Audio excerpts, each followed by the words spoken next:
ভারতের উত্তরপ্রদেশে একটি মসজিদ সমীক্ষাকে কেন্দ্র করে সংঘর্ষের ঘটনায় নিহত বেড়ে 6 জনে দাঁড়িয়েছে। এই ঘটনায় আহত হয়েছেন আরও অনেকে। জানা গেছে, সম্প্রতি উত্তরপ্রদেশের সম্ভলের একটি আদালতে মামলা হয়।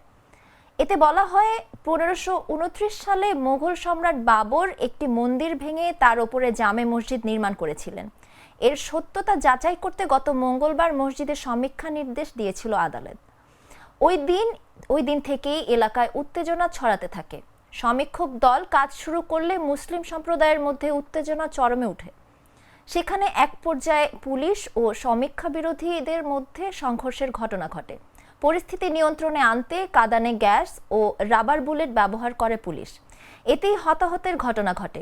গোটা ঘটনার জন্য রাজ্য প্রশাসনকে কাঠগড়ায় তুলেছেন অখিলেশ যাদব। এক সাংবাদিক বৈঠকে তিনি বলেন, সম্ভলে যা ঘটছে তা অত্যন্ত গুরুতর। প্রশাসন ইচ্ছাকৃতভাবে এই সমীক্ষক দলকে পাঠিয়েছিল, যাতে একটা গোলমাল হয় ও তার ফলে নির্বাচনের অনিয়ম নিয়ে যে আলোচনা চলছিল তা থেকে দৃষ্টি ঘোরানো যায়।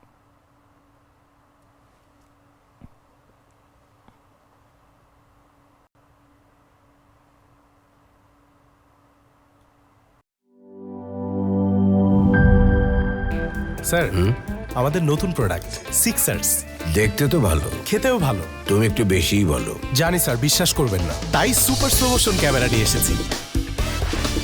দেখেন স্যার, চকলেট পিনাট ক্যারামেল ও নোগাটের দারুণ কম্বিনেশন এলো সিক্সার্স চকলেট কোটেড বার। পুরোটা এনার্জি।